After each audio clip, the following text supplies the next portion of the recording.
बिस्मिल्लाहिर्रहमानिर्रहीम। अस्सलाम वालेकुम। एसएसटी की प्रिपरेशन के लिए हमारे चैनल के साथ जुड़े रहिए और चैनल पे न्यू हैं तो चैनल को सब्सक्राइब करें ताकि जो एसएसटी में मैथमेटिक्स के हवाले से इम्पोर्टेंट टॉपिक्स हैं वो हम आपसे शेयर कर सकें। तो आज का हमारे पास जो टॉपिक है वो है रियल नंबर का। तो सबसे पहले हम रियल नंबर की डेफिनेशन पढ़ लेते हैं। रियल नंबर्स को डिनोट किया जाता है कैपिटल आर से। तो ये हमारे पास रियल नंबर को डिनोट करने के लिए सिंबल्स है। अब डेफिनेशन इसकी सिंपल क्या है कि union of rational and irrational numbers. तो क्यू को हम रेशनल से डिनोट करते हैं और यूनियन करेंगे उसकी जब इरेशनल नंबर्स के साथ, तो ये हमारे पास क्या हो जाएगी, इसकी डेफिनेशन हो जाएगी। Simple union of rational and irrational number is called real number.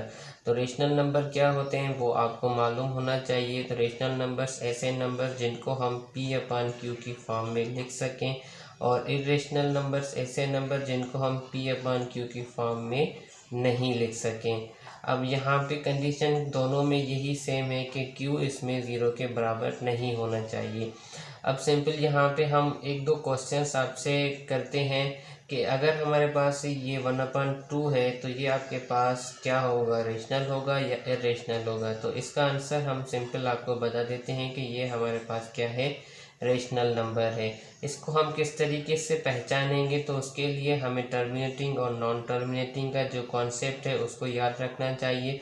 Terminating और नॉन टर्मिनेटिंग होते क्या हैं, तो उनको हम सिंपल क्वेश्चंस को सॉल्व करते टाइम आपको बताते हैं। तो पहले हम क्या करेंगे, इसको डेसिमल में कन्वर्ट करेंगे। डेसिमल में कन्वर्ट करने के लिए हम इसको डिवाइड करेंगे। तो यहाँ पे जब हम इसको डिवाइड करेंगे तो देखें 2 की टेबल जो है ना 1 पे नहीं आती, क्योंकि 1 जो है ना छोटा है और टेबल बड़ी है। तो हम इस नंबर को क्या करेंगे, बड़ा करेंगे। तो इसके लिए यहाँ पे हम पॉइंट का इस्तेमाल करेंगे। तो जैसे ही हम यहाँ पे पॉइंट देंगे तो हम यहाँ पे 0 लगा सकते हैं।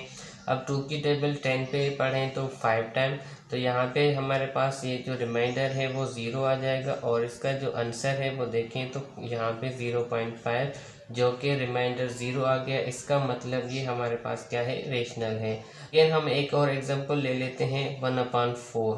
1/4 को जैसे हम सॉल्व करेंगे तो इसका आंसर हमारे पास क्या आएगा, 0.25।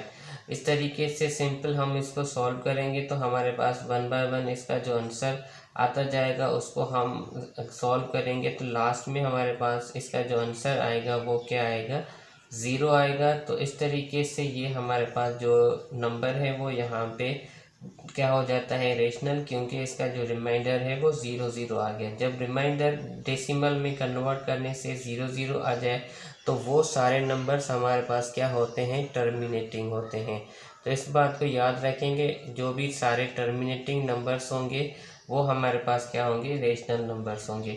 अब उसके अलावा हम ऐसा नंबर्स आपको प्रोवाइड कर देते हैं जो है ना 0 पे उसका रिमाइंडर नहीं जा रहा हो, तब भी वो हमारे पास क्या होंगे, रेशनल होंगे। तो वो हमारे पास हम एक एग्जांपल ले लेते हैं। जैसे हमारे पास 1/3 है, तो 1/3 को जैसे हम सॉल्व करेंगे तो यहाँ पे हमारे पास 1/3 की जो डेसिमल फॉर्म बनेगी वो 0 पॉइंट, यहाँ पे 0 देने से 3 की टेबल पढ़ेंगे तो 9। अब अगेन देखें तो 1 आएगा। अब यहाँ पे अगेन 0 देंगे तो 3 की टेबल अगेन 9, ये 3। अब देखें तो अगेन 1 आ रहा है, इस पे हम 0 देंगे तो यहाँ पे अगेन 3 आएगा, क्योंकि 3 की टेबल में 9 आता है। अगेन 1 आ रहा है, तो बार बार जब रिमाइंडर देखें तो 1 आ रहा है, और जैसे ही हम इसके साथ 0 दे रहे हैं तो बार बार हमारे पास जो आंसर आ रहा है वो क्या आ रहा है, 0.333। तो रिमाइंडर 0 नहीं आ रहा, बट जो हमारे पास आंसर है वो क्या है, बार बार सेम नंबर रिपीट कर रहा है। तो जब सेम नंबर रिपीट हो तो ऐसे नंबर्स को भी हम क्या कहते हैं कि ये हमारे पास क्या होगा, रेशनल नंबर होगा। तो रेशनल नंबर्स में हमें क्या, तो रेशनल नंबर्स में हमने सिंपल क्या पढ़ा कि जो टर्मिनेटिंग नंबर्स होते हैं वो सारे रेशनल नंबर्स होते हैं, और उसके बाद टर्मिनेटिंग के बाद जो इस टाइप के फंक्शंस को हम क्या कहते हैं, नॉन टर्मिनेटिंग।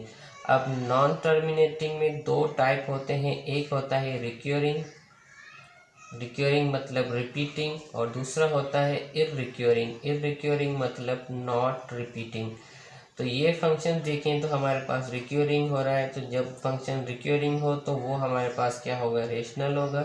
और जब हम इसको सॉल्यूशंस में डेसिमल में कन्वर्ट करें तो हमारे पास नंबर जो है ना वो इर्रिक्यूरिंग में आए, मतलब कि जो डेसिमल फॉर्म हो वो किसी भी ऑर्डर को फॉलो नहीं करे, तो ऐसे नंबर्स को हम क्या कहते हैं, वो हमारे पास क्या होगा, इर्रिक्यूरिंग होगा। और इर्रिक्यूरिंग नॉन टर्मिनेटिंग टाइप में वो क्या होता है, इर्रेशनल नंबर्स में काउंट होता है।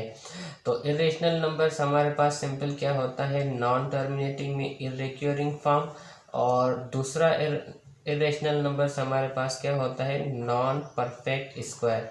तो नॉन परफेक्ट स्क्वायर सारे हमारे पास क्या होते हैं, इर्रेशनल नंबर्स होते हैं। अब नॉन परफेक्ट स्क्वायर ऐसे नंबर जिनको हम दो सेम नंबर की प्रोडक्ट के साथ हासिल नहीं कर सकें, जैसे हमारे पास 2 है।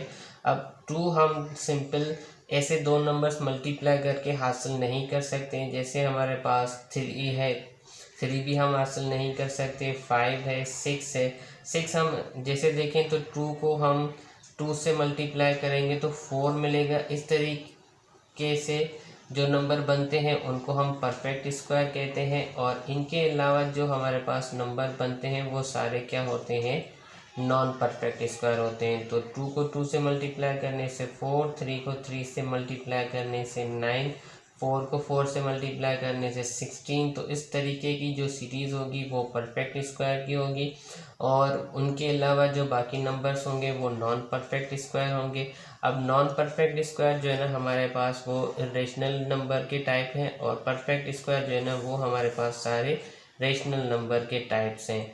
अब देखें तो ये नॉन परफेक्ट स्क्वायर और परफेक्ट स्क्वायर हम स्क्वायर रूट में इस्तेमाल करते हैं। तो स्क्वायर रूट ऑफ 2 ये हमारे पास जो है ना simple rational numbers irrational numbers में आएगा। अगर हम स्क्वायर रूट ऑफ 4 लेते हैं तो ये हमारे पास किस में आएगा, रेशनल नंबर्स में आएगा, क्योंकि 4 क्या है, एक कंप्लीट स्क्वायर है, और 2 क्या है, एक नॉन कंप्लीट स्क्वायर है। तो नॉन कंप्लीट स्क्वायर या फिर नॉन परफेक्ट स्क्वायर क्या होते हैं, इरेशनल नंबर्स होते हैं।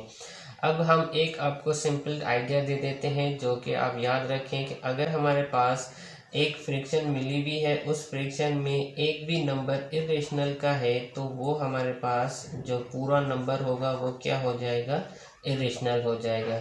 अगर हमारे पास कोई फ्रैक्शन मिली हुई है तो दोनों फ्रैक्शन में जो नंबर्स हैं वो रेशनल हैं, तो वो हमारे पास पूरा नंबर क्या होगा, रेशनल हो जाएगा। तो इन दोनों नंबर्स की तो इन दोनों कॉन्सेप्ट को याद रखें तो आप जो है ना किसी भी नंबर को आसानी से बता सकते हैं कि ये रेशनल हैं या इरेशनल हैं। उसके अलावा ई और पाई इनको याद रख लें कि इनकी जो वैल्यू है वो नॉन टर्मिनेटिंग में आती है, तो ये दोनों वैल्यूज़ हमारे पास क्या हैं, इरेशनल में हैं। तो ये कांस्टेंट है, इनको याद कर लें कि ई और पाई हमेशा क्या होंगे, इरेशनल नंबर्स होंगे। और रेशनल नंबर्स हमारे पास क्या होते हैं, नॉन टर्मिनेटिंग, नॉन रिपीटिंग। तो ये हमने सिंपल सा आइडिया आपको दे दिया रियल नंबर्स के हवाले से। तो इसमें आपको मज़ीद अगर कोई परेशानी हो तो आप कमेंट्स में पूछ सकते हैं, हम आपको कमेंट्स का रिप्लाई लाजमी देंगे। तो इसके लिए हम आपको जो है एक्सरसाइज देते हैं, उस एक्सरसाइज को आप प्रैक्टिस में रखें। उसके लिए सिंपल आपको ये जो चीज़ें हमने बताई हैं दोनों, इसको याद करेंगे तो आप सिंपल पूरे क्वेश्चंस को आसानी से सॉल्व कर सकते हैं।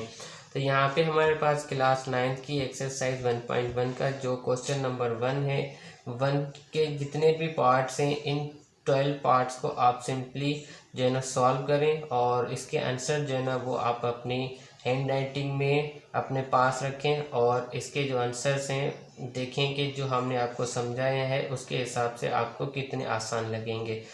तो यहाँ पे हम जो है ना रियल नंबर्स का कॉन्सेप्ट आपको दे चुके हैं। मज़ीद ऐसी वीडियोस के लिए हमारे चैनल को सब्सक्राइब करें ताकि हम आगे जो टॉपिक अगला आपसे शेयर करें वो आपके लिए काफ़ी हेल्पफुल हो सके।